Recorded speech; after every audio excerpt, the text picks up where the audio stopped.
Tidak punya.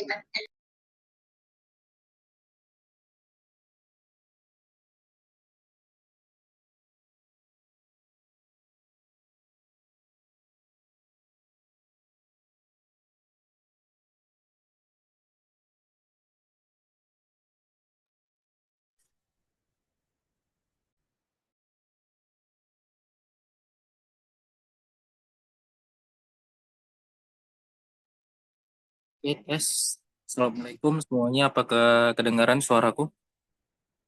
Apa sudah Kedengaran nggak? jelas? Apakah masih kedengaran ya? Alhamdulillah. Oke, ini pematerinya belum datang. Mungkin kita insya Allah nanti lagi kita mulai. Dan udah masuk juga jamnya ya. Sini sepertinya banyak yang baru ya, Masya Allah.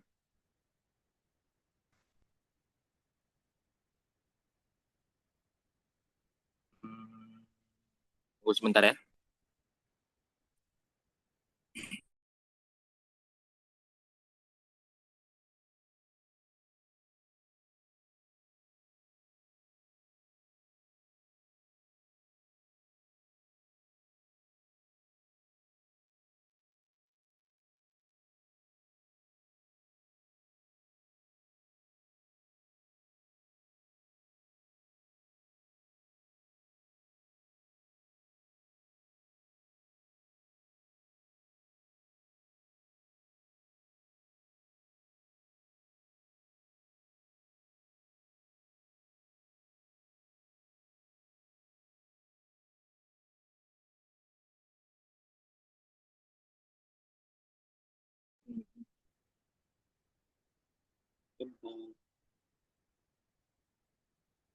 Oh iya, sebelumnya aku ingin sebelum kita masuk dan memulai acara pada malam hari ini, aku ingin bertanya kepada teman-teman.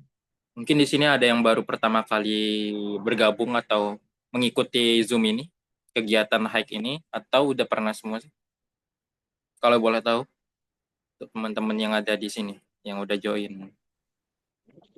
Izin Kak, Belum, kalau saya ya? sendiri baru pertama kali Kak ikut Zoom. Oh, baru pertama kali, Masya Allah. Abdul Ya Aziz Kak. ya? Iya Kak, Kalau boleh tahu asalnya dari mana Abdul Aziz? kalau saya aslinya dari Sulawesi Tenggara Kak. Oh, Tepatnya itu di, iya Kak. Masya Allah jauh juga ya ternyata. Kalau boleh tahu ini dapat infonya dari mana? Dari IG kah? Atau dari TikTok? Atau dari teman? Kalau boleh tahu. Sebetulnya, sebetulnya info ini saya dapat ini Kak dari grup juga, grup yang ini apa? Grup apalagi Akademi Pranika ya Kak. Iya, Itu. Akademi Nah, Pranika. itu sebelumnya saya dapatnya Oh, dari ini Kak. Dapatnya dari berarti udah grup pernah. Hai Indonesia. Mm-mm. Ya Kak. Oke. Kalau boleh tahu ini kita berbincang dulu ya sebentar ya. Karena nunggu pemateri juga, nama mungkin daripada teman-teman bosen kan.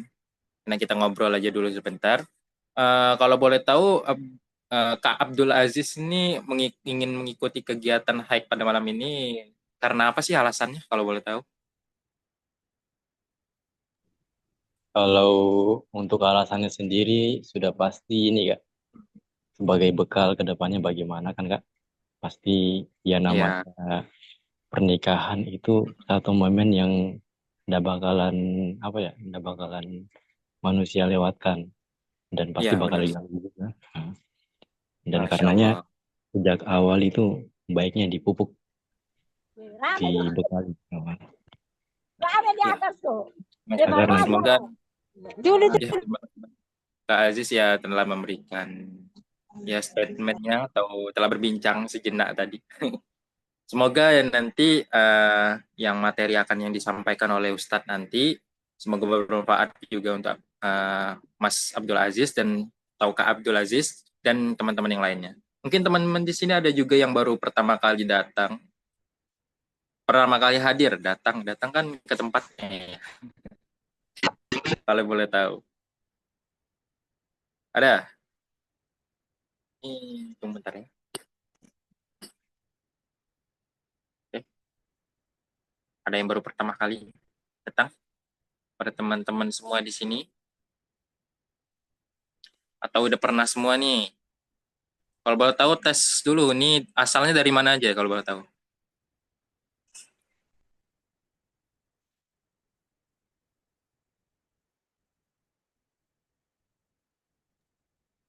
Jakarta hadir. Jakarta, Masya Allah ada. Tiba-tiba senyap ya, Jakarta, Masya Allah. Banten, Lampung, Aceh, Masya Allah. Dari seluruhnya ya, Masya Allah. Palembang, ya. Dekat ini Palembang ini. Batam, Tegal, Jakarta Timur, Masya Allah. Semoga nanti yang teman-teman yang hadir di sini mendapatkan ilmu yang bermanfaat ya, Insya Allah. Alhamdulillah juga ini pemateri kita udah ada. Mungkin kita mulai aja ya daripada melama-lama lagi. Oke, baik. Sebelumnya saya izin buka dulu. Assalamualaikum warahmatullahi wabarakatuh. Alhamdulillahirrabbilalamin. Wassalatu wassalamu ala asrofil anbiya wal mursalin wa ala alihi washabbihi ajmain. Subhanakallahumma ilma lana illa ma 'allamtana innaka alimul hakim. Rabbi shrah li sadri wa yassir li amri wa uqdatam min lisani. Rabbi zidni ilma warzuqni fahma. Amin ya rabbal alamin. Syukur atas kehadiran Allah yang datang kepada kita dan kesempatan untuk bisa membersamai mengikuti kajian pada malam hari ini. Salawat serta salam tak lupa pula kita haturkan kepada junjungan suri tauladan kepada baginda Nabi Muhammad SAW dengan mengucapkan Allahumma sholli ala sayyidina Muhammad wa ala sayyidina Muhammad. Semoga kita semuanya mendapatkan syafaatnya di yaumil akhir dan bisa bersamanya berkumpul di jannahnya Allah SWT. Amin ya rabbal alamin. Oke, baik kepada teman-teman semuanya, terima kasih telah menyempatkan hadir untuk bersama di uh, kegiatan High Academy Pranika yang di kajian umum setiap malam Rabunya. Ini ke episode yang ketiga. Episode ini kita akan membahas tentang uh, apa tadi? Tentang membangun rumah tangga yang sakinah, mawaddah, warahmah. Nah, insya Allah nanti akan dibahas tuntas dan detail insya Allah kepada materi kita Ustadz Iwan Januar, yang alhamdulillah Ustadznya berada di sini juga pula. Mungkin kepada teman-teman semuanya, saya ingin juga mengingatkan kepada teman-teman, apabila yang baru pertama kali gabung, bahwasannya High Academy Indonesia ini banyak sekali mengadakan agenda, baik dari Akademi Pranika sendiri, dan dibacain, ada juga sharing session, dan yang lain sebagainya. Mungkin bisa teman-teman mengikutinya. Nanti juga akan diinfokan juga kepada admin Hike yang biasanya ada posternya dan juga langsung ada link Zoom-nya kalau yang online, dan juga mungkin yang kalau dekat Palembang ada juga yang offline acara kegiatan Hike Academy ini, Hike Indonesia ini ya. Oke, baik pada teman-teman semuanya. Saya ingin menyapa dulu ini pemateri kita. Assalamualaikum Ustadz Iwan Januar. Waalaikumsalam warahmatullahi wabarakatuh. Alhamdulillah. Apa kabarnya Ustadz? Alhamdulillah, mudah-mudahan teman-teman semua sehat ya. Alhamdulillah. Amin, amin ya rabbal alamin. Ustadz, ini perkenalkan dulu, nama saya Habib Al-Fatul Akbar. Ini baru pertama kali bertemu dengan Ustadz di kajian Alhamdulillah. malam hari ini. Alhamdulillah. Oke Ustadz, izin untuk membuka acara ini dulu ya Ustadz ya. Ya, oke. Apakah Ustadz sudah siap sebelumnya untuk menyampaikan materi Insya pada malam Allah. hari ini? Insya Allah. Insya Allah. Ya Ustadz, izin membuka dulu ya. Alhamdulillah, ini Ustadznya udah siap untuk menyampaikan materi pada malam hari ini. Saya ingin mengonfirmasi juga kepada teman-teman apabila yang bisa untuk on cam kameranya dan kemungkinan bisa, dan apabila tidak bisa, tidak memungkinkan, maka tidak apa-apa tidak on cam kameranya. Oke, baik, kepada teman-temannya semuanya, marilah kita buka acara kita pada malam hari ini dengan melafazkan basmalah. Bismillahirrahmanirrahim. Oke, baik, kepada Ustadz Iwan Januar kami persilakan untuk menyampaikan materi pada malam hari ini. Terima kasih, Bang Habib. Bismillahirrahmanirrahim. Assalamualaikum warahmatullahi wabarakatuh. Alhamdulillahirabbil alamin. Alhamdulillahilladzi khalaqal insana fi ahsani taqwim. Asyhadu an la ilaha illallah al-qawiyyul matin wa asyhadu anna Muhammadan abduhu wa rasuluhu shadiqu wa'dul amin. Wassalawatullah wassalamuhu ala nabina Muhammadin wa ala alihi wa sahbihi ajma'in wa man tabi'ahum bi ihsanin ila yaumiddin amma ba'du. Qala azza wa jalla fi kitabihil karim wa huwa asdaqul qailin. A'udzu billahi minasyaitonir rajim. Bismillahirrahmanirrahim. Wa min ayatihi an khalaqalakum min anfusikum azwaja litaskunu ilaiha wa ja'ala bainakum mawaddah wa rahmah. Inna fi dzalika laayatil liqaumin yatafakkarun. Shadaqallahul azim. Allahumma arhamna bil Qur'an. Teman-teman serta kajian dari berbagai macam daerah. Mudah-mudahan Allah memberikan teman-teman juga kita semua tentu nikmat iman, nikmat Islam, nikmat kesehatan, dan juga mudah-mudahan pertemuan ini menjadi pertemuan yang memberikan manfaat untuk amal ibadah kita dan semakin membuat kita dekat dengan Allah Ta'ala. Amin ya Rabbal Alamin. Salawat juga salam kita limpahkan pada uswatun hasanah baginda Nabi besar Muhammad Sallallahu Alaihi Wasallam bersama keluarga beliau, para sahabatnya, dan juga pengikutnya sampai akhir zaman. Serta mudah-mudahan Allah melimpahkan kita nikmat istiqomah mengikuti risalah yang beliau bawa sampai nanti akhir hayat kita. Amin ya Robbal Alamin. Para hadirin, teman-teman dimanapun berada, pernikahan itu secara sosial merupakan salah satu siklus dalam kehidupan manusia. Ya, kita sebagai manusia, sebagai bagian dari makhluk hidup di alam semesta ini, itu hampir sama dengan makhluk hidup lainnya, itu hayawan, ada siklus yang namanya siklus pernikahan. Tapi tentu pernikahan kita sebagai manusia itu kan beda dengan pernikahan binatang. Allah Ta'ala memberikan tujuan yang sangat spesifik dan juga sangat mulia di dalam pernikahan tersebut. Di antaranya disebutkan oleh Allah Ta'ala di dalam Al-Quran surat An-Nisa. Allah Ta'ala menyebutkan bahwa di dalam pertemuan, di dalam pernikahan laki-laki dengan perempuan itu Allah sebutkan wabassa minhuma rijalan katsira wa nisaa. Dari keduanya, dari laki-laki dan perempuan ini, pasangan ini, wabassa minhuma, Allah akan kembangkan generasi rijalan katsira wa nisaa, yaitu generasi laki-laki yang banyak dan juga perempuan. Jadi di ayat ini surat An-Nisa yang pertama Allah menyebutkan bahwa di antara tujuan pernikahan itu adalah untuk melestarikan keturunan. Nah ini ya, jadi satu hal yang spesifik ya. Dan juga baginda Rasul menyebutkan bahwa memang tujuan pernikahan itu diantaranya adalah untuk mendapatkan keturunan. Nah, Nabi SAW bersabda, tazawwaju al-wadud wal-walud. Nikahilah istri itu yang penyayang, wadud, wal walud, dan juga bisa memberikan keturunan. Fa ini mukatsirum bikumul umam yaumal qiyamah. Karena aku, kata Nabi, akan berlomba-lomba siapa yang paling banyak pengikutnya, akan diperlombakan dengan umat-umat yang lain. Jadi ini juga sama, Nabi mendorong kita itu dalam pernikahan untuk mendapatkan keturunan. Apalagi kemudian Allah Ta'ala dalam Al-Quran kan mengharamkan perbuatan zina ya. Allah sampaikan wala taqrabuz zina innahu kana fahisyatan wa sa'a sabila. Jangan dekati zina. Zina itu keji dan seburuk-buruknya jalan. Lalu Nabi melanjutkan dengan mengatakan, ya masyaros syabab, manis tato minkumul ba'ah, falyatajawaz. Wahai para pemuda, siapa di antara kamu yang sudah sanggup untuk menikah, maka menikahlah.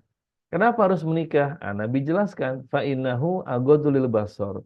Nikah itu pertama bermanfaat, berhikmah, ada untuk menjaga pandangan. Insya Allah ya, laki-laki perempuan yang sudah menikah itu lebih bisa menjaga pandangan karena kan punya pasangan di rumah ya. Ada orang yang bisa dilihat dengan penuh cinta, penuh sayang, yaitu istri atau suami. Lalu Nabi juga sebutkan wahsonu lil faraji, bahwa menikah itu untuk menjaga kemaluan. Maksudnya supaya jangan sampai manusia itu berzina. Karena manusia itu kan punya dorongan biologis ya, punya gorizatul jinsi kata ulama, punya naluri ketertarikan pada lawan jenis dan punya dorongan biologis yaitu untuk mendapatkan kesenangan hidup di dunia dari pasangannya, maka Allah berikan hukum tentang pernikahan. Nah, itu sekelumit ya tentang tujuan-tujuan dan juga hikmah dari pernikahan. Jadi memang walaupun dengan binatang kita itu ya ada kemiripan, tapi tentu nggak sama ya. Bahwa pernikahan kita sebagai manusia itu jauh lebih mulia derajatnya, jauh lebih unggul dan punya tujuan yang besar. Termasuk bahwa dengan menikah itu menjadi ladang amal salih, amal kebaikan untuk kita sebagai kaum muslimin dan muslimah. Nah, lalu orang menikah kan ingin mendapatkan kehidupan yang bahagia, begitu ya. Jadi kalau orang menikah kan pengen happy, pengen seneng, pengen bahagia. Dalam bahasa agama ingin sakinah, mawadah, warohmah. Dalam Quran surat Ar-Rum ayat 21, Allah Ta'ala kan menyebutkan begitu. Wa min ayatihi an khalaqalakum min anfusikum azwaja. Di antara tanda kekuasaan Allah, Allah ciptakan untukmu pasangan. Apa kemudian maksudnya, apa hikmahnya diberikan pasangan? Litas kudu ilaiha. Agar kemudian ada yang namanya perasaan sakinah. Begitu kita membahasakannya ya. Litas kunu ilaiha. Apa litas kunu ilaiha? Sakinah itu apa? Oleh sebagian ulama tafsir dijelaskan makna litas kunu ilaiha adalah untuk apa? Itu litat ma'inu. Supaya kamu tuh merasa tenang. Ya, kalau orang sudah ketemu, tinggal satu atap, satu rumah, dalam ikatan nikah, bersama orang yang dia sayangi, yang dia cintai, maka akan muncul tumak nina, perasaan tenang. Kan begitu ya. Ini kan salah satu kebaikan nikah itu adalah merasa tenang, kumpul dengan suami yang perempuan ya, yang laki-laki kumpul dengan istri itu merasa tenang. Ada yang namanya tumak nina. Itulah mana litas kunu ilaiha untuk menciptakan ketenangan di antara kamu. Ya kan rumah tangga pengen tenang dong. Kita pengen rumah tangga kalau kumpul di rumah ya baik itu rumah pribadi atau rumah kontrakan ya atau rumah orang tua atau rumah mertua itu ada perasaan tumak nina, perasaan tenang. Kan salah satu nikmat hidup itu bisa merasa tenang ya. Apalagi zaman sekarang banyak gangguan kesehatan mental ya, mental health ya. Itu banyak orang yang stres, depresi. Nah, nikah itu mestinya menjadi salah satu tempat atau suasana healing untuk mental yang terbaik. Begitu. Jadi supaya kalau kita menikah itu teman-teman menikah kalau yang belum ya.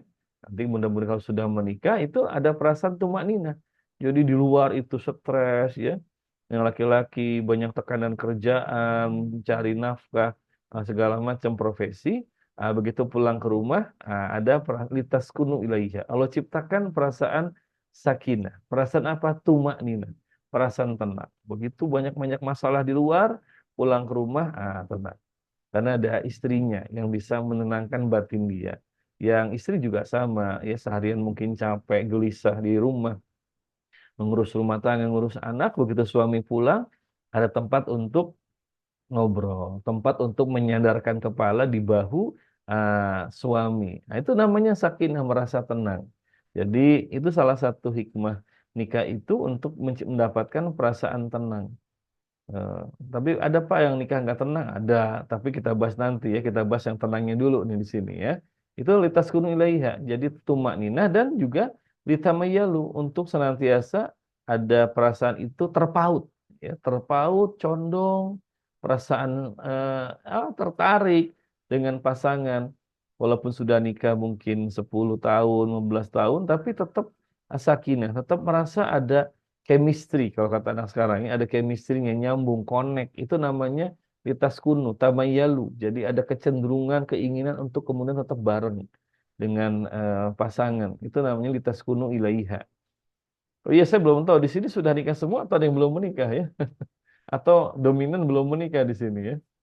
Kelihatan kalau dari judul tema acaranya sih di sini rata-rata belum nikah ya. Betul ya gitu ya? Ah, itu ada yang jawab belum ya. Begitu, belum ya. Oke ya. Itu salah satu keinginan menikah itu kan untuk bisa merasakan mendapat ketenangan begitu ya. Jadi kalau kemudian tadi saya bilang dari mana-mana pulang yang laki-laki ini ya ikhwan, pulang kerja segala macam, pulang ke rumah itu ada istrinya tenang, merasa sakinah, merasa tumakninah dan selalu ada kecondongan untuk dengan istri. Banyak loh orang yang sudah nikah sampai 30 tahun, 40 tahun tuh masih kemudian mereka itu ya kayak pengantin baru ya. Jadi seneng jalan bareng sambil pegangan tangan begitu ya. Kemudian juga duduk bareng. Itu Masya Allah. Itu namanya secara hikmah itu dia atau mereka tuh mendapatkan tumak ninah, perasaan tenang seperti itu ya. Nah, mudah-mudahan nanti ya teman-teman kalau sudah menikah itu bisa ketemu jodoh yang bisa memberikan sakinah, bisa merasa memberikan ketenangan batin. Ya, apalah artinya kalau rumah tangga rumahnya megah ya, suami ganteng atau istri cantik tapi nggak bisa memberikan ketenangan ya, apalagi udah rumahnya sempit, kecil, suami nggak ganteng, istri nggak cantik dan nggak tenang juga. Tuh. Itu lebih musibah lagi seperti itu ya. Nah, itu salah satu memang hikmah dalam pernikahan itu bisa mendapatkan sakinah. Lalu mawaddah ya litaskunu ilaiha wa ja'ala bainakum mawaddah. Allah jadikan untuk di antara kalian itu mawaddah. Apa itu mawaddah? Nah, kalau mawaddah itu sebagian ulama seperti At-Tabari misalnya atau Said Hawa itu menafsirkannya sebagai jima. Itu pemenuhan kebutuhan biologis. Bahwa dalam rumah tangga itu salah satu ya pilarnya itu adalah memang terpenuhnya dorongan biologis. Karena manusia itu kan punya dorongan biologis ya. Nabi SAW dalam satu hadis mengatakan, ya mohon maaf ya buat para muslimah ya, kalau tersinggung ini saya hanya meneruskan perkataan baginda Rasul. Nabi katakan innal mar'ata tukbalu atau tukbilu min surati syaiton. Wanita itu kata Nabi tampak dari muka, dari depan maksudnya, itu dalam bentuk setan. Dan tampak dari depan belakang juga, dari belakang ya itu juga dalam rupa setan. Nah, ini bukan berarti perempuan anak setan bukan ya, tapi ini Nabi mengingatkan bahwa untuk laki-laki bahwasanya setan itu paling mudah menggoda laki-laki lewat penampilan perempuan. Ya, itulah makanya diingatkan tentang larangan khalwat ya, laki-laki dengan perempuan karena memang ujian untuk laki-laki itu yang paling besar datang dari perempuan. Ini sudah Nabi ingatkan ya. Jadi ini bukan gender ya. Kita bukan bicara kemudian diskriminasi gender atau bukan bicara bahwa Islam itu mendiskriminasikan perempuan, bukan. Ini untuk penggambaran ya bahwasanya laki-laki itu yang normal ya, saya katakan yang normal. Mudah-mudahan semua normal di sini ya. Itu dia ada kesenangan, ketertarikan kepada lawan jenisnya, pada perempuannya. Nah, Nabi katakan dalam satu hadis ya lain itu Nabi katakan mataraktu fikum ba'di fitnatan atau al-rijal minan nisa. Nabi katakan tidak ada fitnah ujian terbesar sepeninggalku yang menimpa laki-laki melainkan datang dari ujian dari perempuan begitu. Buat laki-laki itu memang ujian yang berat itu bukan harta, bukan tahta, tapi justru ujian itu dari lawan jenisnya ya. Berapa banyak kan orang-orang yang punya jabatan, punya kedudukan itu tergelincir jabatannya karena urusan perempuan ya, karena melakukan perbuatan auzubillah ya, zina misalnya begitu dan lain sebagainya. Nah, itu Nabi katakan kalau kemudian ada laki-laki di antara kamu, kata Nabi, ini kebetulan Nabi sedang bicara dengan laki-laki semua, melihat perempuan, tertarik dengannya, maka pulang, kata Nabi. Temui istrinya. Karena apa yang dilihat pada perempuan di jalan itu, sama dengan apa yang ada pada istrinya. Jadi, dorongan biologis itu salah satu memang pilar dalam pernikahan. Itulah makanya nanti kalau kita kupas di bab tentang masalah dorongan biologis, ini penting untuk dikaji. Itu ada hadis yang saya yakin teman-teman muslimah itu sudah banyak yang tahu hadisnya ya, bahwa kalau ada wanita yang menolak ajakan suaminya, maka malaikat melaknat dia sampai subuh. Nah, nauzubillah min dzalik. Karena memang ini tanda bahwasanya dari hadis ini tanda bahwa pemenuhan kebutuhan biologis itu salah satu pilar penting dalam pernikahan. Tapi kita kupas nanti ya. Dan kemudian warahmah, diberikan juga rahmah atau kasih sayang. Sebagian ulama menafsirkan rahmah itu maknanya adalah anak atau keturunan. Nah, ini jadi ada tiga hal, ada three angel dalam pernikahan itu, sakinah, mawadah, dan warahmah begitu. Ini tiga bagian dalam pernikahan. Tapi ini ya harus dipahami bahwa kehidupan pernikahan yang sakinah, yang mawadah, yang warahmah itu tidak datang otomatis. Tidak datang begitu saja. Tapi harus di-create, harus diciptakan, harus dibangun oleh pasangan suami istri. Ya, banyak orang yang mengatakan makanya manusia jangan jatuh cinta. Karena kalau jatuh cinta itu sakit begitu, ya. Tapi harus membangun cinta, ya. Oh, ada yang nanya ya, sakinah mawaddah warahmah itu apa sih artinya? Nah, tadi ya, mudah-mudahan bisa disimak ya. Ini nanti ada rekamannya ya. Nanti bisa disimak lagi ya rekamannya. Itu tadi sudah saya jelaskan dari Quran surat Ar-Rum ayat 21, sakinah itu artinya tenang, mawaddah itu artinya adalah adanya dorongan biologis ya, tentang hubungan biologis laki-laki perempuan dalam nikah, dan rahmah itu artinya adalah kasih sayang. Ada juga yang menafsirkan rahmah itu artinya anak, bahwa dari pasanganmu itu kamu bisa mendapatkan anak atau keturunan. Ya, ya lengkapnya nanti simak lagi ya rekamannya, insya Allah ada ya. Nah, jadi teman-teman yang harus dipahami, sakinah mawaddah rahmah itu bukan perkara yang otomatis datang menghampiri orang yang menikah.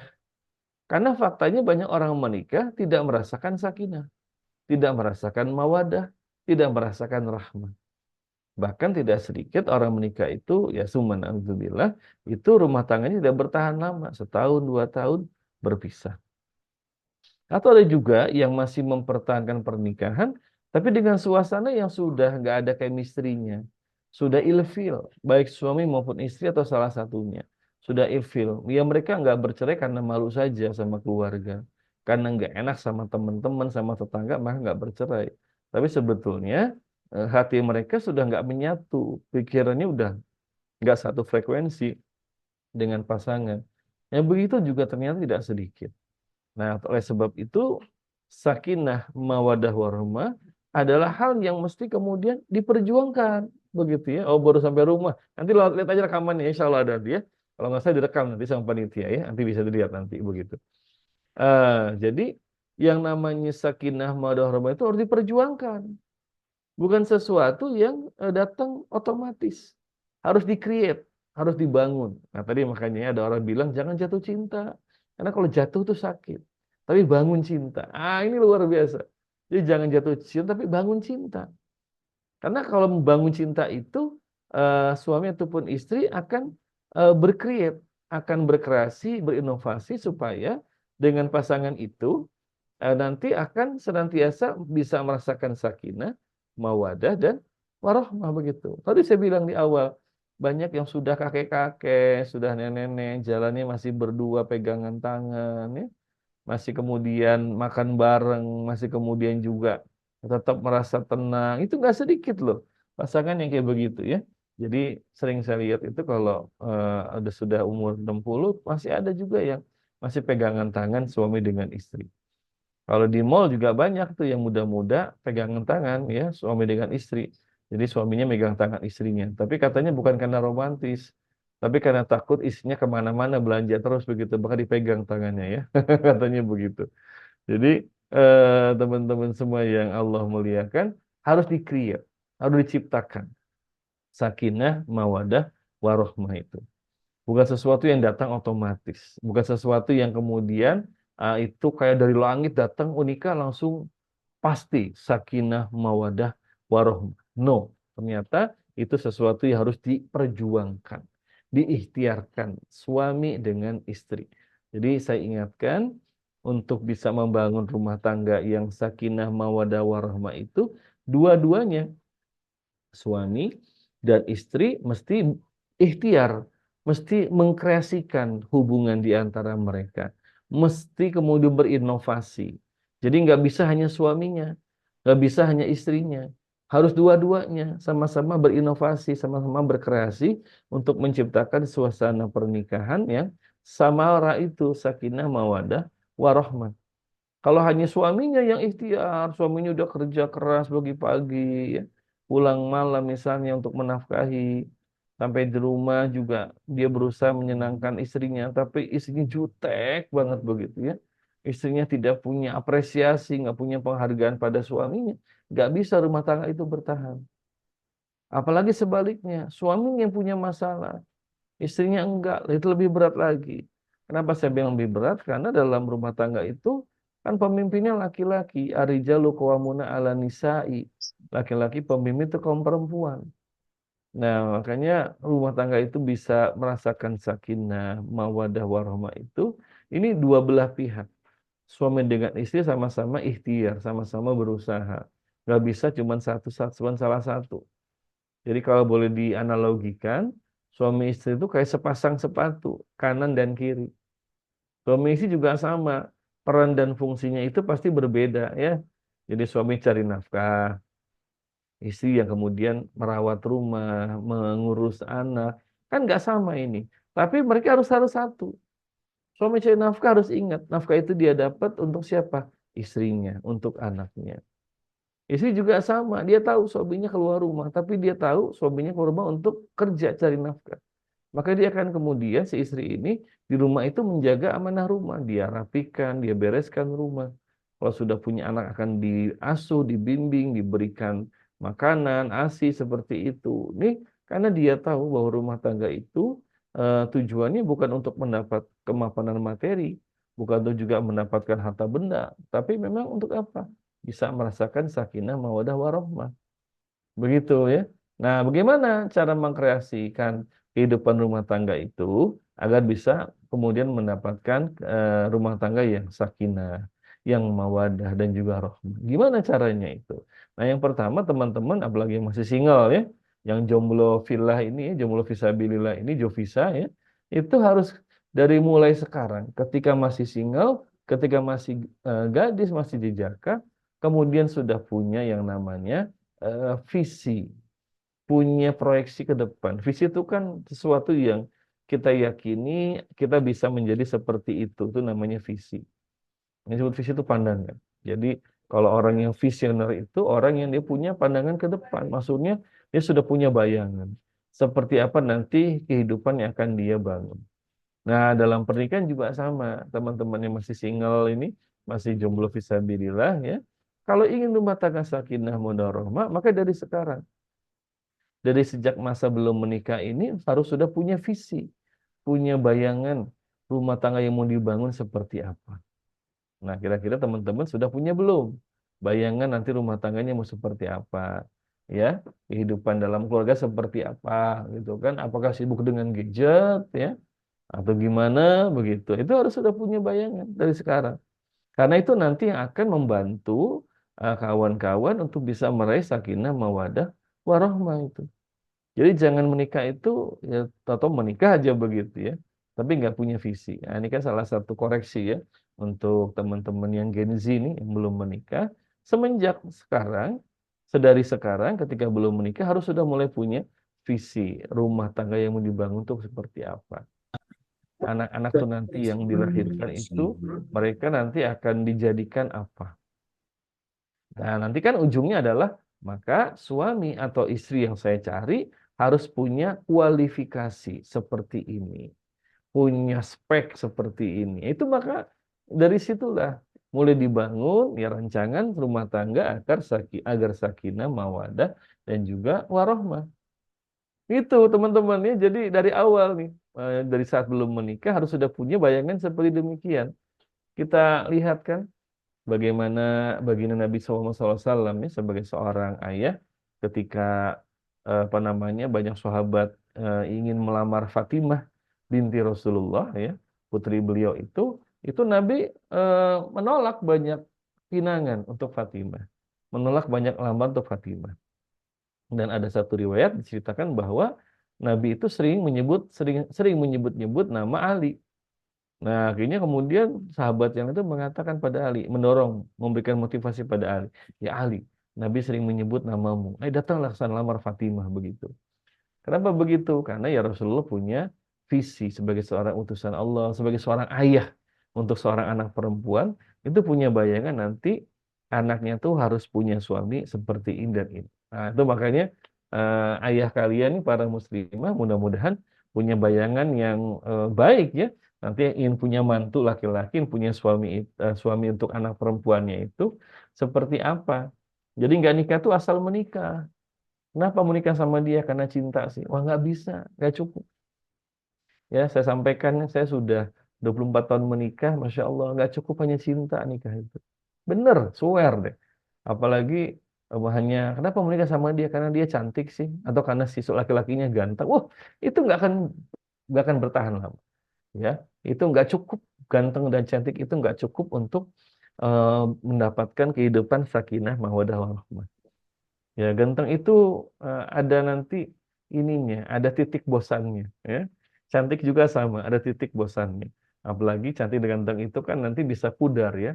Kalau kata akuntan itu, kata orang keuangan, kecantikan dan kegantengan itu mengalami depresiasi ya, penyusutan. Nilainya menurun begitu ya. Jadi nilai ekonomisnya hilang, tinggal nilai teknisnya aja. Kayak begitu. Ya, itu nanti akan terasa ketika rumah tangga sudah berjalan. Maka nggak cukup hanya modal cinta, modal tertarik ganteng dan cantik untuk mendapatkan rumah tangga yang sakinah, mawadah, warahmah. Jadi satu, teman-teman pertama harus punya visi. Apa itu visi? Apa yang ingin kita dapatkan? Bayangan di masa depan yang ingin dibangun rumah tangga seperti apa?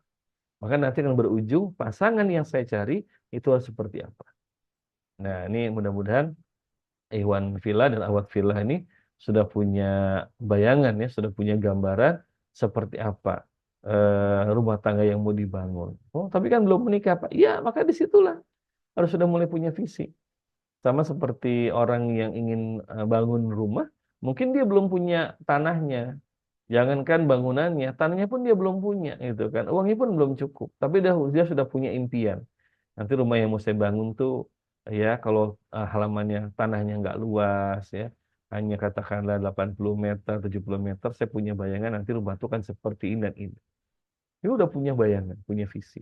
Nah, kalau rumah saja sudah begitu, apalagi dalam kehidupan rumah tangga. Oke ya?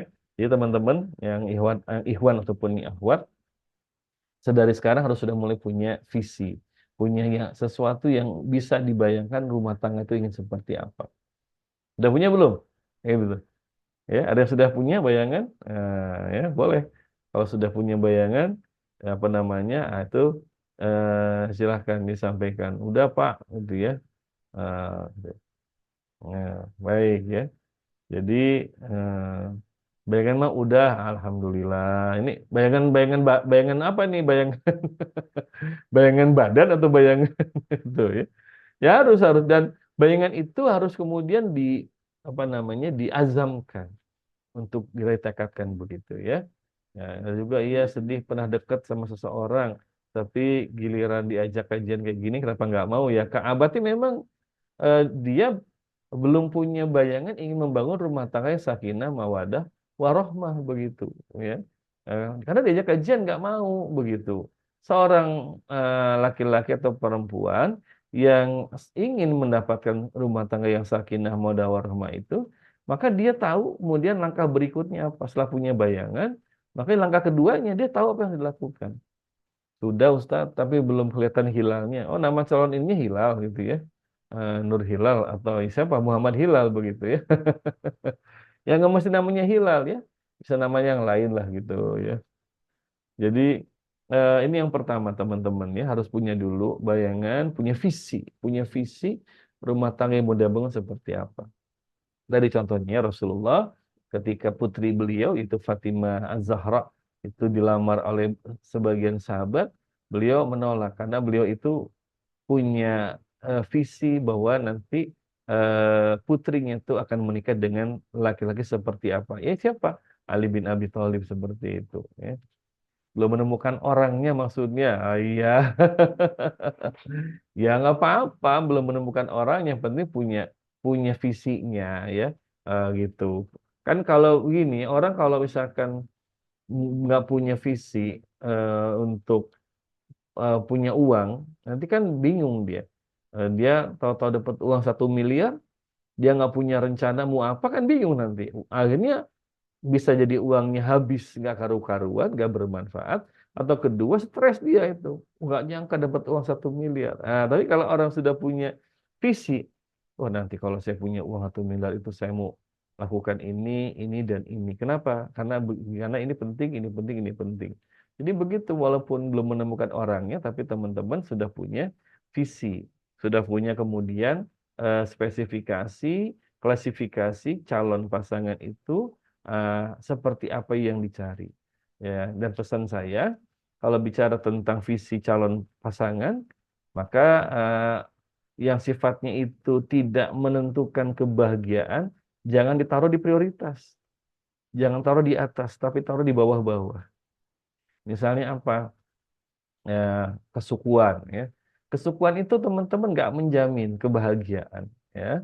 Jadi walaupun saya bilang ini masih banyak orang Indonesia itu ketika mencari pasangan itu yang satu suku ya misalnya dengan alasan gini gini gini. Tapi saya ingatkan bahwa satu suku itu atau jenis suku itu tidak menentukan kebahagiaan pernikahan.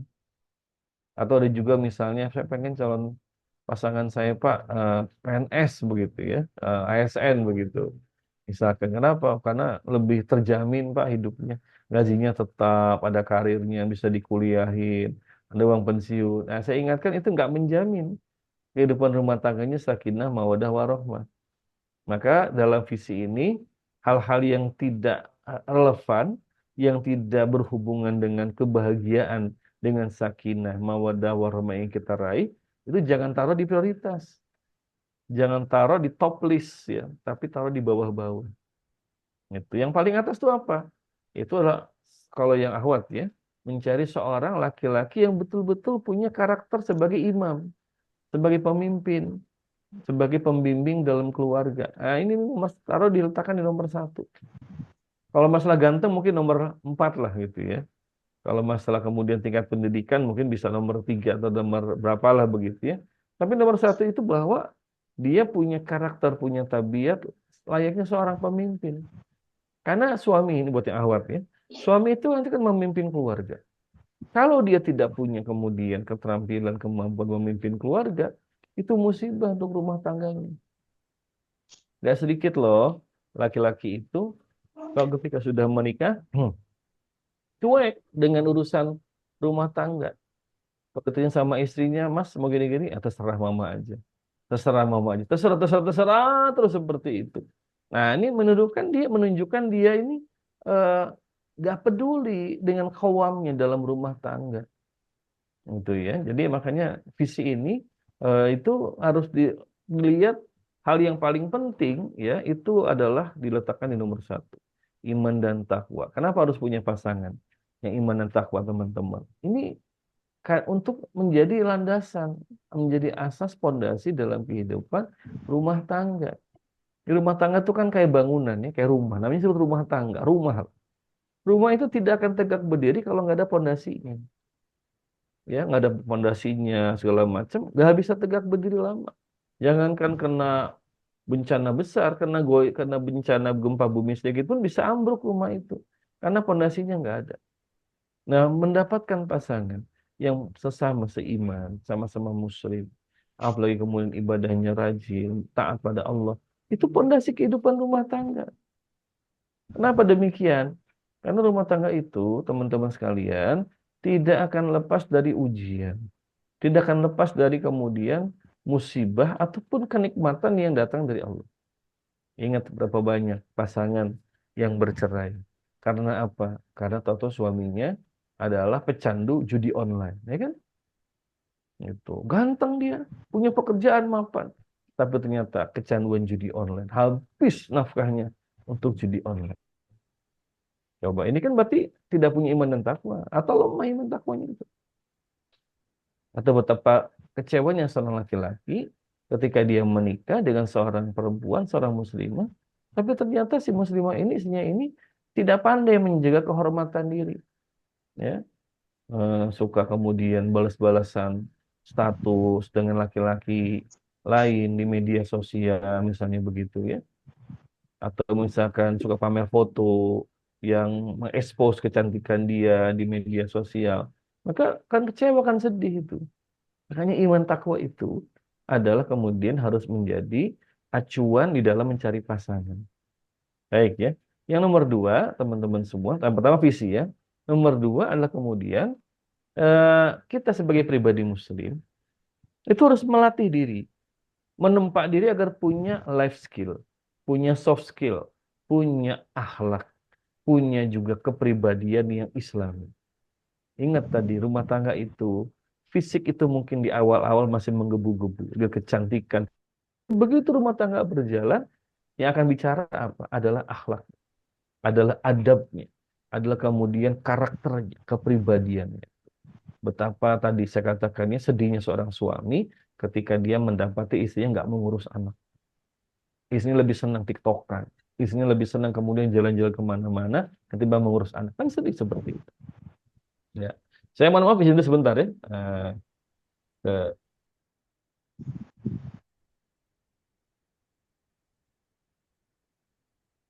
Ya baik, tunggu sebentar ya teman-teman semuanya.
Ya mohon tunggu sebentar ya pada teman-teman semuanya. Mungkin Ustadznya ada um, agenda atau berhalangan sebentar.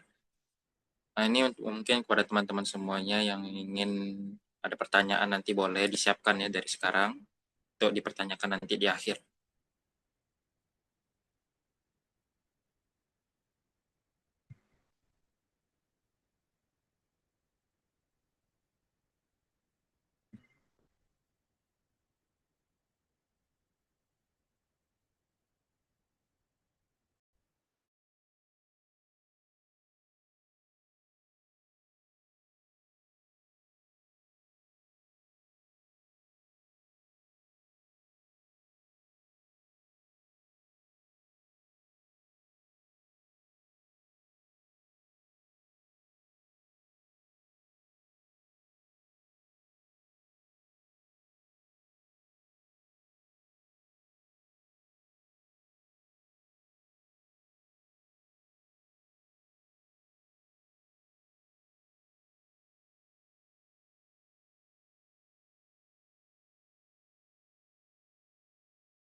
Baik ya, kita lanjutkan ya. Nah, baik. Jadi yang kedua, nah ini teman-teman ya, eh, kita harus memiliki soft skill. Apa itu? Kepribadian Islami. Ingat bahwa eh, kalau orang ingin berumah tangga, harus ingat bahwa nanti akan berjalan berbagai tanggung jawab. Yang perempuan, yang akhwat jadi istri, dan insya Allah jadi ibu. Yang laki-laki jadi suami, jadi ayah. Kan ada tanggung jawab karena itu. Ya kita harus mengurus pasangan kita. Harus bisa kemudian melayani pasangan kita. Punya anak, maka harus mengurus anak. Harus kemudian kita juga nanti memenuhi kebutuhan anak. Bayangkan kalau ada orang yang dia dengan dirinya sendiri pun masih bermasalah. Dia dengan dirinya pun nggak ada tanggung jawab. Dia saja masih dibantu orang lain. Kemudian dia sendiri masih bermasalah ibadahnya. Dia masih bermasalah dalam masalah adab-adab, akhlak, ya, kebersihan, kerapihan. Bayangkan, gimana dia akan mengurus orang lain? Gimana dia nanti akan melayani orang lain? Bagaimana nanti dia akan mengurus anaknya?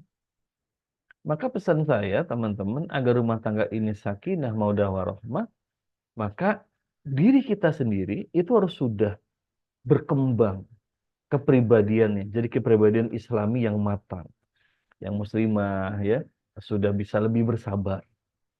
Ya, nanti bayangkan menghadapi laki-laki itu, waduh, itu harus ekstra sabar. Kan laki-laki itu karakternya beda dengan perempuan, tabiatnya beda dengan perempuan. Yang laki-laki juga harus sama menghadapi istrinya, karena tabiat perempuan beda dengan laki-laki. Bayangkan, ini ibarat dua makhluk yang datang dari planet yang berbeda, gitu kan, lagunya Salah Pribadi ya. Mungkin kau datang dari planet yang lain begitu ya, karena memang ya begitu. Nanti begitu menikah itu teman-teman akan ketemu dengan sosok yang ajaib, yang nggak pernah dibayangkan. Oh gini laki-laki ya, oh perempuan tuh begitu ya. Ah, itu tuh. Nah kalau kemudian kita sebagai pribadi itu masih bermasalah teman-teman ya, kita masih belum bisa membereskan diri sendiri, aduh berat rumah tangga.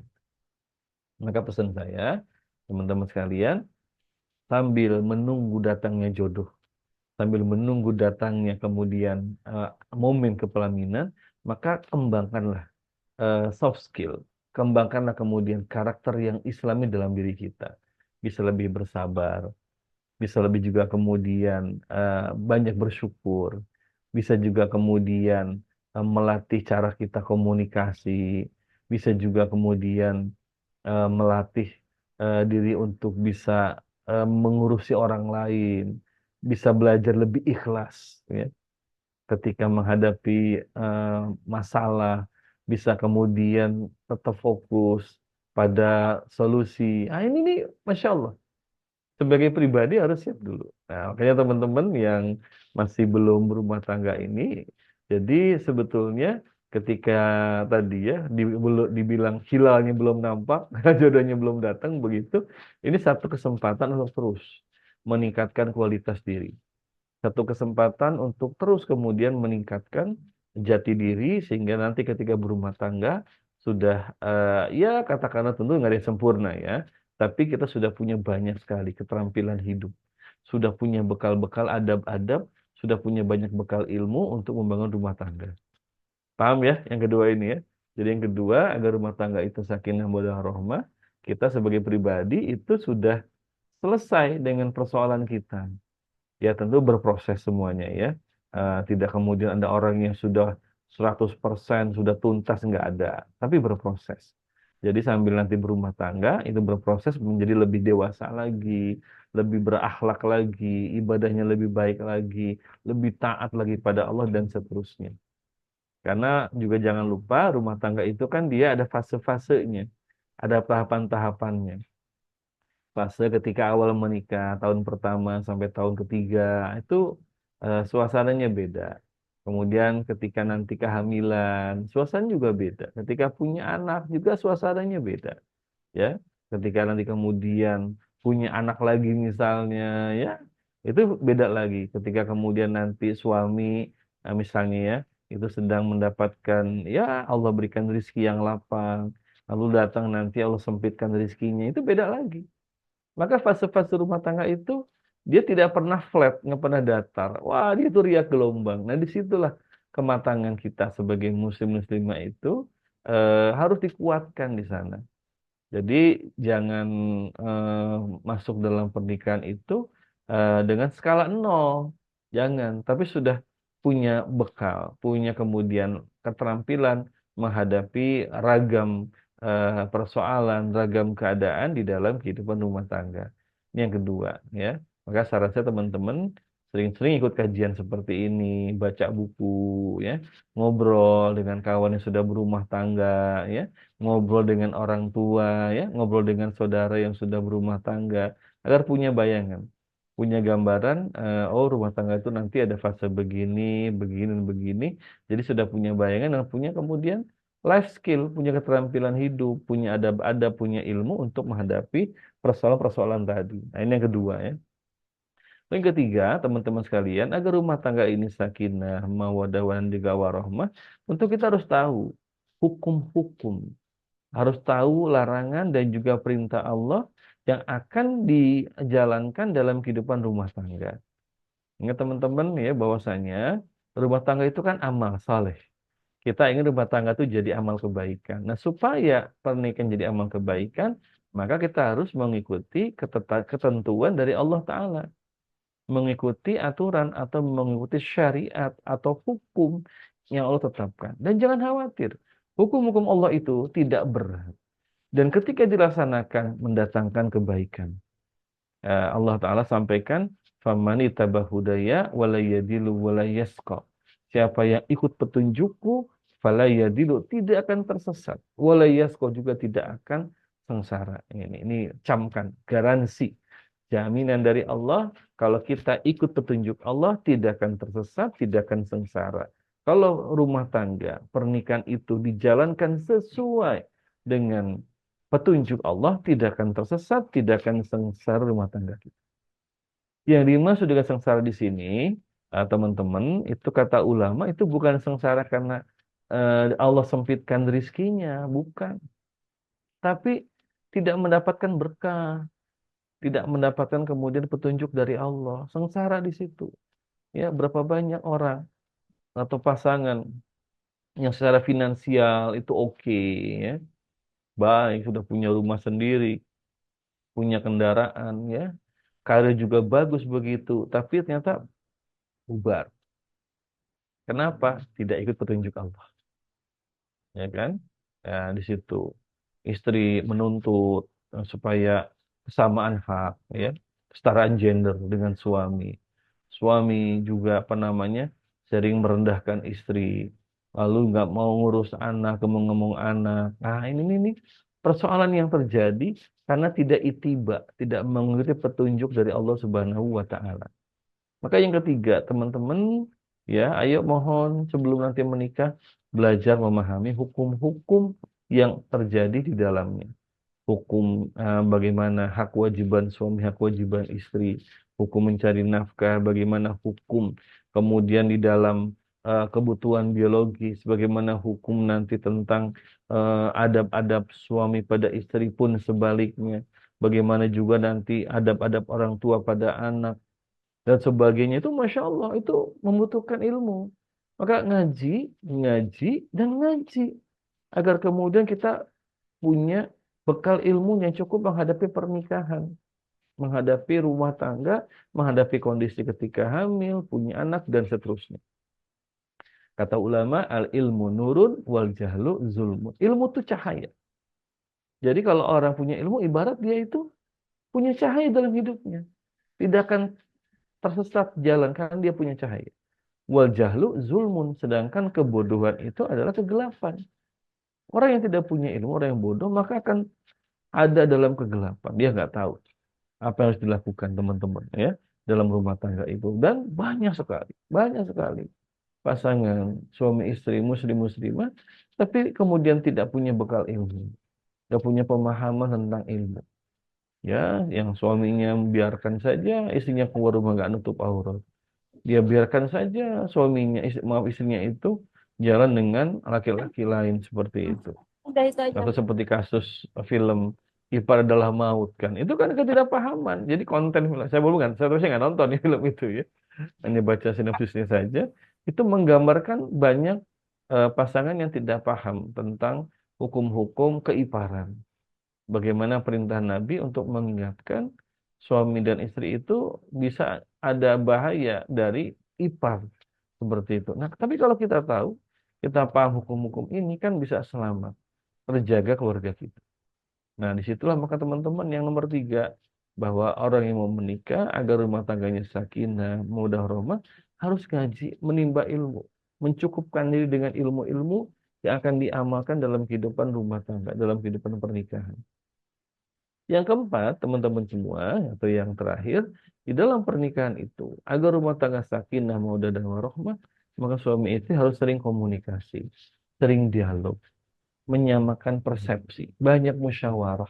Ya, Nabi SAW itu adalah sosok yang paling sering bermusyawarah, termasuk dengan keluarga. Maka disitulah kemudian dengan musyawarah itu nanti bisa ketemu, bisa kemudian nyambung connect antara apa yang menjadi kewajiban suami, apa yang menjadi kewajiban istri. Kemudian apa kekurangan masing-masing, apa yang bisa dilakukan bersama, bagaimana menghadapi persoalan, itu dengan komunikasi, dengan musyawarah.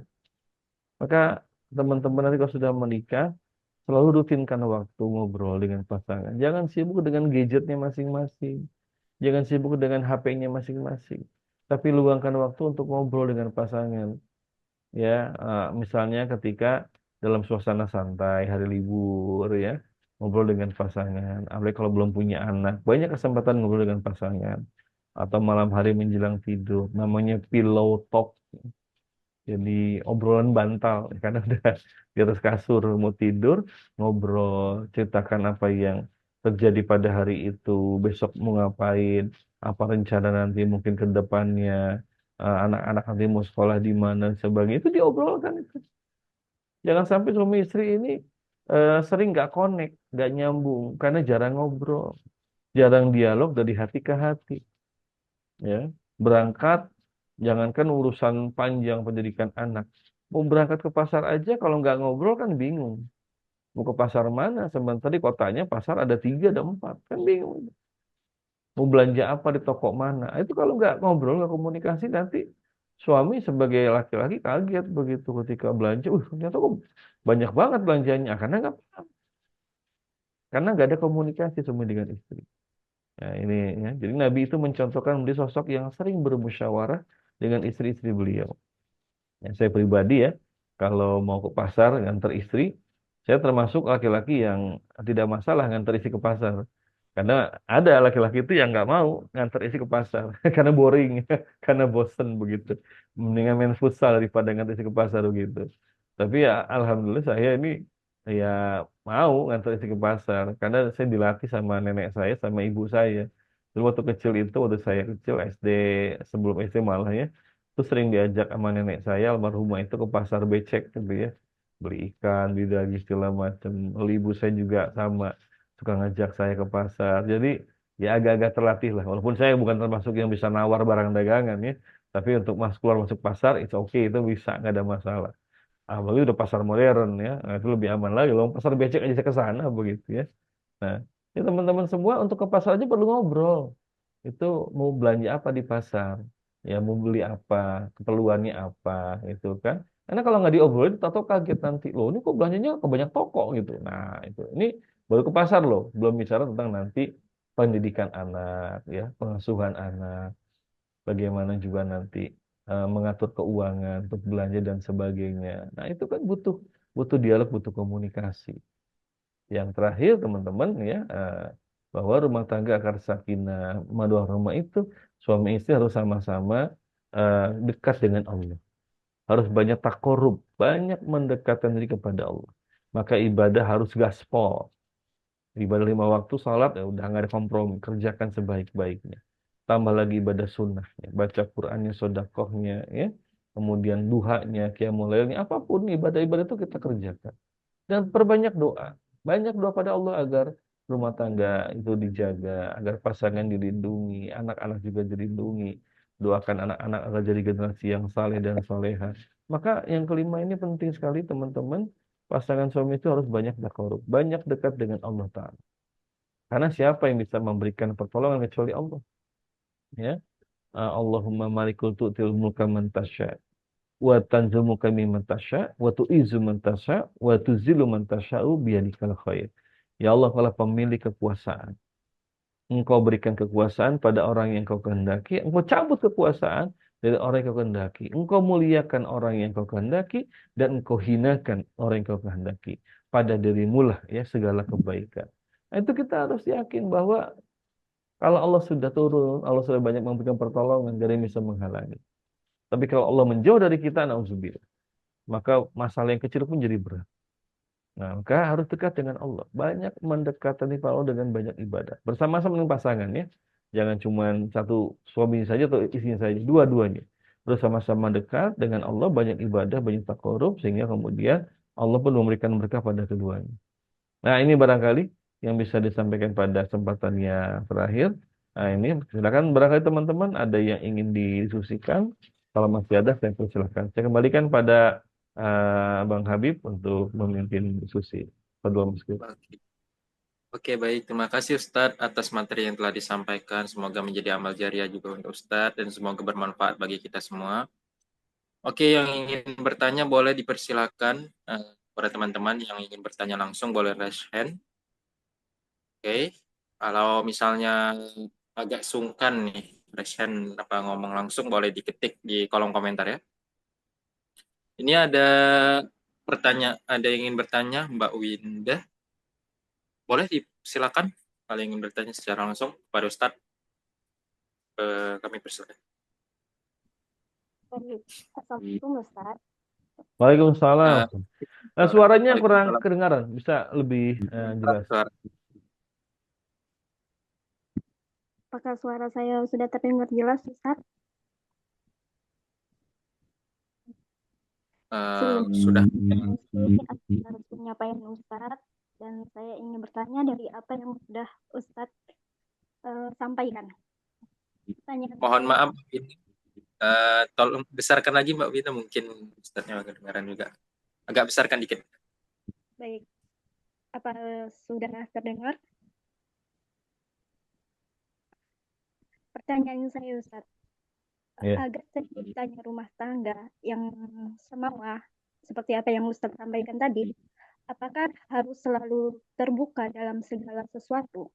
Lalu bagaimana jika kepercayaan sudah berkurang antara satu sama lain, dan apa yang harus dilakukan jika kepercayaan atau hubungan ini sudah tidak harmonis lagi?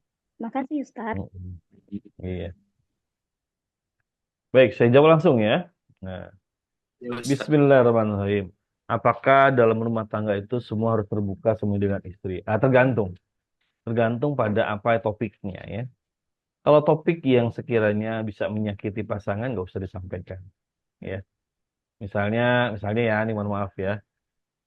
Misalnya suaminya itu dulu sebelum menikah pernah melamar ahwat lain, karena begitu ya. Gitu. Dan ternyata ahwat ini sahabat si istrinya sekarang. Kan kalau terbuka kan nggak enak begitu ya. Gitu. Misalkan suaminya bilang sama istrinya, Dek, tahu nggak Dek? Itu kan teman kamu tuh si Anu itu, sahabat kamu kan dulu aku pernah lamar tapi nggak jadi. Ya kan itu gimana itu? Kan terbayang kan? Jadi tidak nyaman kan? Makanya tergantung topiknya apa dulu. Pun sebaliknya, kalau seorang istri dulu pernah dekat dengan seorang laki-laki ya, sudah pernah lamaran bahkan tapi nggak jadi, itu nggak mesti. Kalau khawatir nanti bisa menyakiti hati pasangan. Jadi tergantung topiknya apa ya. Tapi kalau masalah yang lain ya, yang membutuhkan memang keputusan bersama, ya harus terbuka. Misalnya mengontrak rumah atau mau pindah rumah, kan harus terbuka di situ, gitu kan? Tadinya tinggal sama orang tua atau mertua, lalu ingin pindah rumah karena merasa ingin belajar hidup mandiri, ya nggak merepotkan orang tua misalnya. Apalagi di rumah orang tua itu ada saudara ipar yang juga menikah, jadi ingin saling bisa menjaga hubungan. Nah itu kan harus dibicarakan bareng suami dengan istri, mau pindah rumah, mau ngontrak, kalau ngontrak ngontrak di mana, kenapa di situ, pertimbangannya, berapa biayanya, kan harus bicarakan bareng-bareng, begitu ya.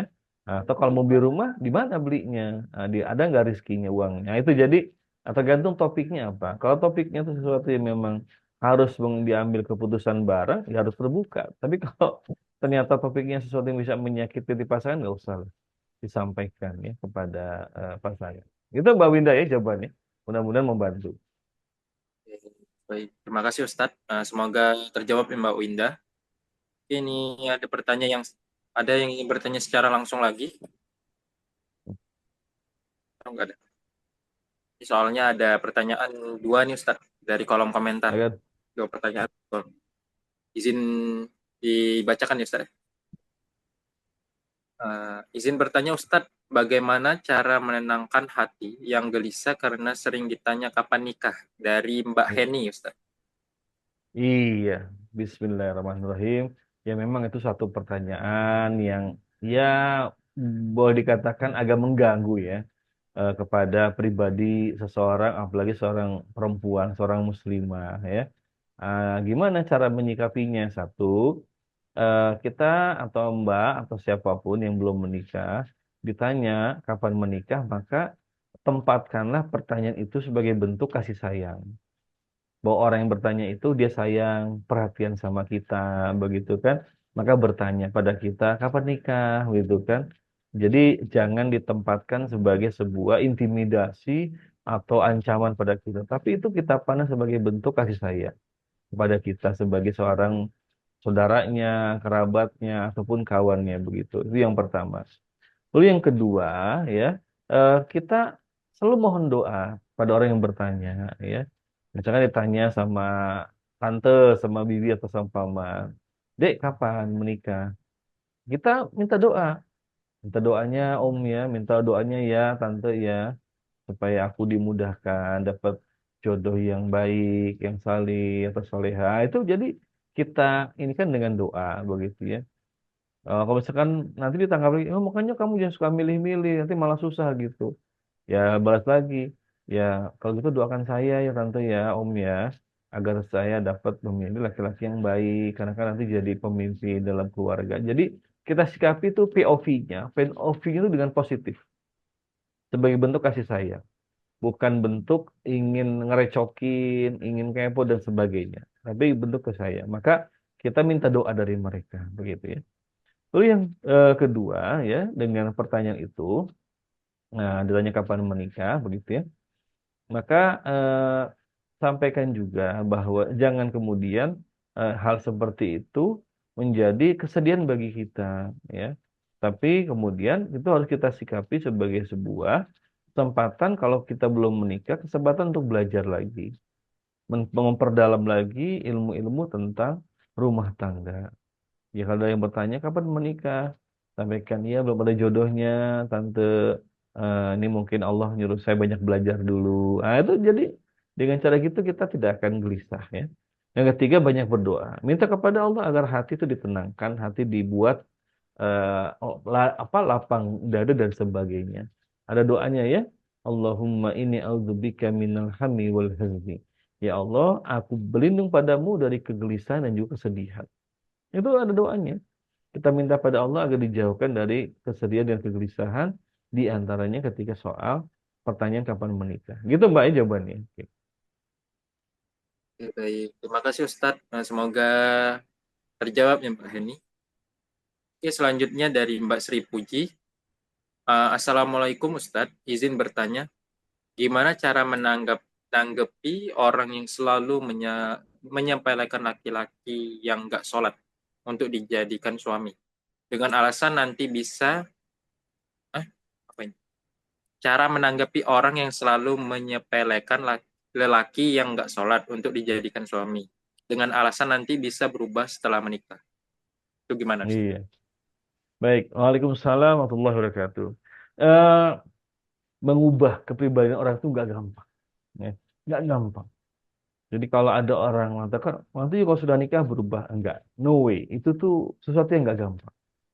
Dia ketika belum menikah, jarang sholat. Dia bahkan bergaul dengan orang-orang yang tidak sehat lah ya. Secara agama seperti itu. Maka mengubah karakter dia itu nggak gampang. Karena mengubah karakter itu bukan kayak install program aplikasi di HP. Dihapus, diinstal yang baru bisa. Nggak begitu. Manusia itu punya hawa nafsu, ya, punya perlawanan. Jadi maka jangan menyepelekan calon suami yang tadi misalnya laki-laki yang ibadahnya tuh kacau. Jangan.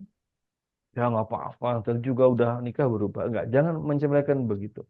Sedari awal kita harus sudah punya komitmen, punya tekad hanya mau berumah tangga dengan orang yang baik agamanya, akhlaknya baik dan sebagainya. Jadi kita jangan mengenteng-entengkan orang itu juga berubah kok. Wah, nauzubillah. Banyak orang yang nggak berubah karena memang kalau sudah terbentuk apalagi sudah umur 40 tahun ke atas itu namanya karakter nggak gampang diubah. Apalagi seorang istri ingin mengubah karakter suami itu Masya Allah perjuangannya nggak gampang. Gitu Mbak jawabannya. Oke, baik. Terima kasih Ustadz. Semoga terjawab ya Mbak Sri Puji. Oke, selanjutnya dari Mbak Nadia, Melisha Nadia. Mohon maaf ini pertanyaannya di luar tema, Ustadz. Oke. Bagaimana sarannya? Mana itu? Bagaimana sarannya saya udah minta maaf sama seseorang itu, tapi dia mau maafin kalau udah klarifikasi buat bersihin nama baik dia. Tapi saya sudah minta maaf duluan, masih ada ngeganjel kenapa ya? Mohon jawabannya, Ustadz. Terima kasih. Baik. Sehat terus. Amin. Bismillahirrahmanirrahim. Kalau kita ada perbuatan salah pada orang lain, satu, kalau menyangkut harta yang diambil, dihilangkan, kita wajib menggantinya. Kecuali dia ridho, ya. Kalau dia tetap minta ganti, kita harus wajib ganti. Misalkan ada orang menghilangkan sendal atau sepatu orang lain, ya, dengan sengaja. Nah, kalau yang punyanya mengatakan saya nggak punya sepatu lagi, saya butuh sepatu, kita maka harus menggantinya. Yang kedua, kecuali kalau dia ridho, yang nggak usah diganti. Yang kedua, dengan kemudian orang-orang yang memang mereka itu yang mereka itu orang-orang yang zalim, ya, orang-orang yang fasik. Maka kalau kita dianggap menyinggung mereka karena kita berdakwah segala macam, ya nggak usah minta maaf. Kalau mereka ini orang-orang jahat, ya. Tapi kalau mereka bukan orang jahat, lalu ya nauzubillah ya, namanya tercemar di RT, di RW, ya kita harus umumkan. Harus bantu dia membersihkan namanya dari segala macam tuduhan itu. Begitu ya. Jadi itu caranya. Makanya kalau masih ngeganjel itu berarti ada satu kewajiban yang mau ditunaikan. Tadi mungkin pernah. Nauzubillah ya, mudah-mudahan saya salah. Misalkan memfitnah orang, menjelekkan orang, itu jangan sampai. Nauzubillah bidzalik. Itu coba. Oke, baik. Semoga terjawab ya Mbak Melisa Nadia. Selanjutnya ini dari Mbak Adeka Kurniasari. Ya. Izin bertanya Ustadz, bagaimana cara mengetahui calon suami yang punya satu frekuensi atau persepsi? Takutnya tidak sefrekuensi walaupun juga sama-sama ngaji. Dan kalau misalnya sudah berubah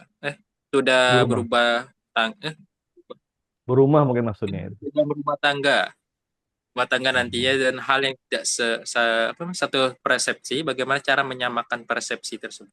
Oke, baik. Itu aja Ustaz. Baik, bismillahirrahmanirrahim. Teman-teman semua ya, di dalam Islam itu kan makanya kita diminta untuk tahu ya calon pasangan dan juga keluarganya. Karena dari situ akan tergambar karakter dia seperti apa. Ya lihat aja keluarganya. Itulah sebabnya bangsa Arab sampai Islam datang sampai sekarang itu selalu mencantumkan nama bapaknya. Abdullah bin Umar, Abdullah bin Abbas, Abdullah bin Amr bin Al-As, Muawiyah bin Abi Sufyan. Itu orang-orang Arab sampai sekarang itu, dan ini juga dilestarikan oleh Islam. Mereka selalu menjaga nasab bapaknya. Untuk apa? Supaya orang terbayang.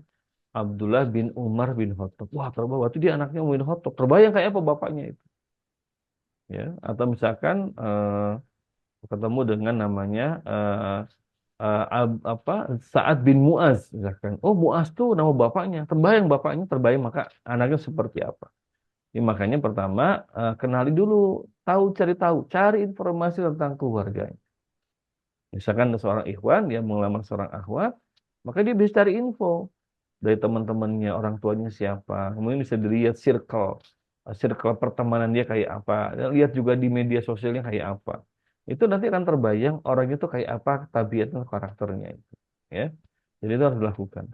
Kemudian yang kedua adalah kan nanti ada masa hitbah. Setelah ta'aruf ada masa hitbah, melamar. Nah, fase hitbah atau lamaran itulah fase menjajaki dan juga menyamakan persepsi dengan pasangan sebelum sampai ke pelaminan. Kalau orang sudah hitbah kan boleh ngobrol, boleh WA, boleh video call, asalkan tetap tutup aurat ya kalau video callnya. Seperti itu. Bisa ngobrol dengan ayah kalau yang perempuan ya, bisa bawa bapak kandungnya, saudara kandungnya, nanti mereka menemani. Nah, dari obrol itu nanti akan terbaca kayak gimana karakternya itu. Ya, itu ya. Jadi kalau orang sudah lamaran kan boleh nanti jalan bareng. Boleh juga kemudian jalan bareng itu dengan mahram ya tapi ya. Boleh berkunjung ke rumahnya, boleh tanya berbagai macam informasi tentang dirinya. Nah, ketika hitbah berjalan, kemudian dapatlah berbagai macam informasi yang ternyata tidak benar, maka boleh diputuskan hitbah itu. Gak ada masalah. Jadi teman-teman saya ingatkan, hitbah itu bukan harga mati. Hitbah itu sesuatu yang bisa diputus. Jangankan hitbah, nikah saja bisa cerai. Nah, jadi masa hitbah itu masa penjajakan yang lebih intens lagi, lebih luas lagi. Tetap menjaga hukum-hukum agama ya. Harus dengan mahram, pakai busana yang nutup aurat dan sebagainya. Tapi itu kesempatan untuk bisa mendapatkan informasi yang detail tentang si keluarga laki-laki itu kayak apa dan sebagainya. Nah, itu ya, jadi kalau misalkan nggak ketahuan karena jarang ketemu di sekolah atau di kampus atau tempat kerja, ya tadi cari tahu keluarganya siapa, teman-temannya siapa, juga bagaimana lingkungan kerja dia seperti apa, dan juga lihat pribadinya, gimana sholatnya dan sebagainya. Itu mudah-mudahan jadi acuan. Dan jangan lupa doa, doa, doa dan doa. Ya, doa, doa dan doa, termasuk sholat istikharah agar Allah berkenan memilihkan yang terbaik untuk kita maupun untuk keluarga ataupun untuk anak-anak kita. Baik itu ya, Insyaallah ini bisa disampaikan. Masih ada ini Bang Masih Habib? ada satu lagi Ustaz.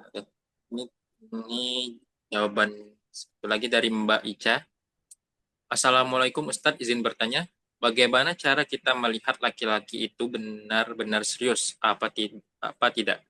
Misalnya gini Ustadz, laki-laki ini mau sama kita tapi untuk sholatnya aja masih bolong-bolong Ustadz. Dan masih suka nongkrong-nongkrong Ustadz. Itu gimana Ustadz? Oke, itu aja Ustadz. Baik. Wah, Waalaikumsalam warahmatullahi wabarakatuh. Ya kalau sudah kelihatan seperti itu karakternya, ya jangan dijadikan calon pasangan ya. Sholatnya saja masih belum disiplin ya. Sholat aja nggak dijaga, apalagi hati Mbak Ica nanti begitu. Ya. Makanya cari laki-laki memang ibadahnya sudah. Tadi saya katakan, mau rumah tangga, kita sudah selesai dengan urusan kita. Masalah sholat kita udah nggak ada masalah. Masalah baca Quran kita udah nggak ada masalah. Dan kita harapkan pasangan kita juga sama. Dia sudah nggak ada lagi masalah dengan dirinya karena tinggal membangun hidup bersama. Nah kalau ini sudah kelihatan dia dengan dirinya aja masih bermasalah, sholatnya bolong-bolong, suka nongkrong, gimana nanti dia akan mimpin rumah tangga? Gimana dia nanti akan mengayomi, bakal mengurus istri anak-anaknya. Lowong dia aja juga kayak begitu hidupnya. Nah, begitu ya. Jadi makanya jangan keliru milih suami. Jangan cuma lihat, tapi dia mau pak nikah sama saya, segala macam. Oke, dia nikah dengan apa namanya dengan seorang muslimah mau. Tapi kalau sudah memang tidak tidak logis, tidak sehat, tidak normal, sholat aja susah, apalagi kelihatan juga nggak puasa misalnya, Ramadan dia malah makan minum, nah itu buat apa dijadikan sebagai pilihan. Gitu baik, baik saya mudah-mudahan jawabannya bisa pas membantu. Amin. Oke, baik. Terima kasih Ustadz. Semoga terjawab ya Mbak Ica. Ini ada satu lagi pertanyaan Ustadz ya, baru raise hand. Apa Ustadz? Lanjut. Oke, baik. Ini Mbak Ayu Agustina. Boleh silakan ingin bertanya secara langsung pada Ustadz. Bismillahirrahmanirrahim. Terima kasih untuk Kak Habib atas waktu dan kesempatan. Izin bertanya Ustadz. Ya.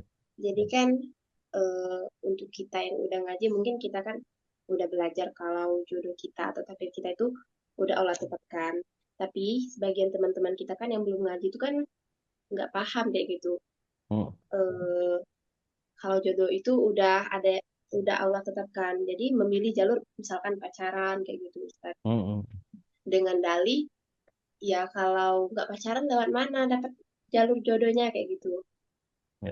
Terus ada kawan Ayu kan curhat sama Ayu cerita dia tuh takut ninggalin pacarnya karena menurut dia nggak ada yang suka dia, cuman si lanang ini, cuman si laki-laki ini yang suka sama dia, gitu Ustaz. Jadi dia tuh takut ninggalin pacarannya, takut putus kayak gitu. Padahal kan udah Ayu kasih tahu kalau jodohnya nggak kemana kayak gitu. Lagi-lagi dia tuh nggak percaya diri sama dirinya kalau kalau bakal ada seseorang yang seseorang yang benar-benar jodoh dia yang akan datang kayak gitu di waktu yang tepat. Itu gimana ya Ustadz? Kita ngeyakinin teman kita yang kayak gitu. Ya. Baik, udah ya, itu pertanyaannya ya. Iya udah. Nah, teman-teman semua, itulah pentingnya kita mengkaji bab akidah, mengkaji tentang konsep apa itu rizki, apa itu ajal dan sebagainya. Maka penting harus ngaji. Terutama adalah menguatkan iman kita, menguatkan akidah kita yang terkait dengan pertanyaan ini seputar tentang takdir, qada dan qadar. Bahwa kita harus yakin namanya rizki itu sudah Allah mengatur, termasuk jodoh. Jodoh pun rizki kan dari Allah begitu, ya. Maka don't worry, jangan khawatir. Kalau misalkan ada seorang laki-laki naksir, tapi ternyata dia orang jahat, orang fasik, jangan ragu-ragu, tolak aja. Gitu. Jadi ini yang pertama. Lalu yang kedua, bahwa kita pun kalau memang sebagai seorang muslim, sebagai seorang muslimah ya, ketika kemudian tahu dan diberitahu hukum haramnya pacaran, maka kita tinggalkan dengan penuh keyakinan. Tinggalkan dengan penuh keikhlasan bahwa ini dilarang oleh Allah. Dan Allah akan ganti. Allah akan ganti dengan yang lebih baik lagi dibandingkan yang kita hilangkan seperti itu. Jadi jangan khawatir. Allah tuh maha kaya. Nah, termasuk dalam perjodohan juga jangan khawatir. Oleh seorang akhwat, ya, dicegat oleh kekasihnya, nggak boleh kemana-mana, dikurung, segala macam gitu ya. Atau apalagi tadi ya, khawatir nanti kalau dia putus, nggak ada laki-laki yang mau sama dia, jangan begitu. Kita harus yakin Allah yang mau memberi pertolongan, Allah memudahkan, Allah juga menolong kita. Insya Allah. Jadi begitu Mbak ya, kuatkan akidahnya, imannya. Yang kedua kemudian, ya ingatkan kalau misalkan ada yang pacaran takut ditinggalkan, takut ada jodoh, ingatkan bahwa bukan di tangan siapapun jodoh itu, tapi Allah Maha mengatur dan menentukan. Itu barangkali ya Mbak, ya mudah-mudahan jawabannya bisa berkenan membantu. Amin. Baik. Terima kasih Ustadz, semoga terjawab ya Mbak Ayu Agustina. Ini ada pertanyaan terakhir nih Ustadz, satu lagi yang ingin menanyakan kembali dari Mbak Adeka Kurnia. Beliau menanyakan bagaimana cara menyamakan persepsi ketika berumah tangga, ketika ada perbedaan pandangan atau persepsi. Itu yang pertanyaan tadi, diulang lagi Ustaz. Oh iya. Satu, harus komunikasi, harus ngobrol. Rumah tangga tuh harus sering ngobrol. Ya, harus sering ngobrol dengan suami, dengan pasangan. Maka luangkan waktu untuk komunikasi. Harus rutinkan ngobrol, ya. Yang kedua, kalau ini menyangkut sesuatu yang sifatnya prinsipil, halal haram, maka nggak ada kompromi. Misalnya, pasangan ini ingin minjem uang ke bank. Sementara kita tahu ini nggak boleh riba. Kita sampaikan, ya, duh dek, jangan minjem uang ke bank, itu riba, itu haram.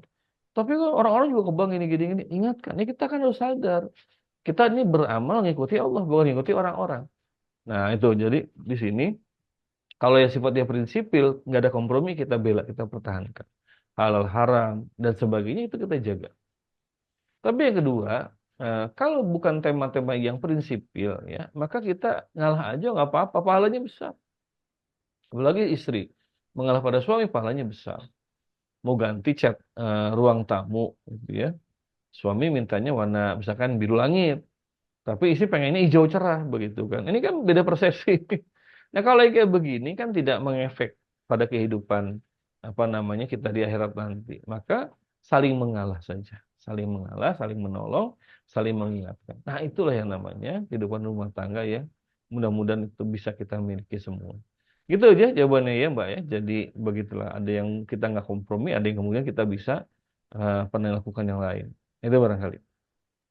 Oke, baik. Terima kasih Ustadz. Semoga terjawab ya Mbak Ade Kurnia. Terima kasih sebelumnya Ustadz. Ini mungkin pertanyaan terakhir kepada teman-teman semuanya. Terima kasih telah menyempatkan hadir dan sampai ini terakhir pada malam hari ini. Ustadz, terima kasih lagi. Semoga menjadi amal jariah juga untuk Ustadz. Semoga bermanfaat bagi kita semua.